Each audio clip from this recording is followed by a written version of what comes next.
Demystifying English. Demonstratives. Pronouns versus adjectives.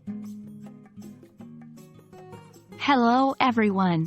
Welcome back to our English language learning series. Today, we're diving deep into an important part of English grammar, demonstrative pronouns. But that's not all. We're also going to clear up some common confusion by differentiating demonstrative pronouns from demonstrative adjectives. So, let's get started.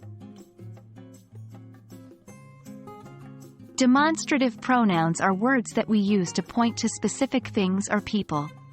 In English, the demonstrative pronouns are this, that, these, and those. For example, this is my favorite book. I like those. Remember, demonstrative pronouns replace the noun or noun phrase. They stand alone and do not describe a noun. On the flip side, we have demonstrative adjectives. These are exactly the same words. This, that, these, and those, but they function differently. Demonstrative adjectives describe a noun or pronoun. For example, this book is my favorite. I like those shoes.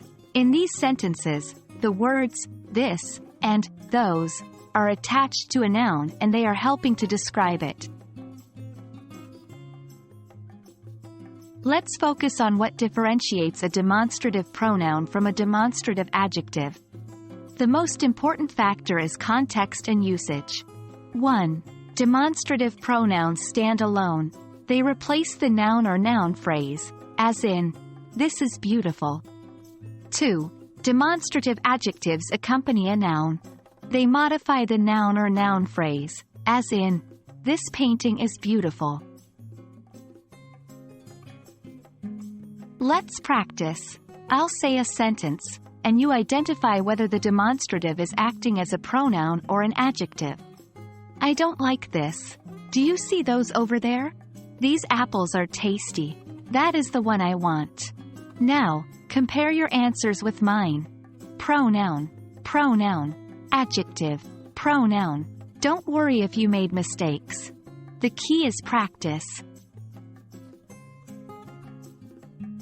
And that's a wrap on today's topic. I hope this video has made the difference between demonstrative pronouns and demonstrative adjectives crystal clear. Remember, the words may be the same, but their function changes depending on the context. Thanks for joining me today, and keep practicing your English. Until next time, happy learning!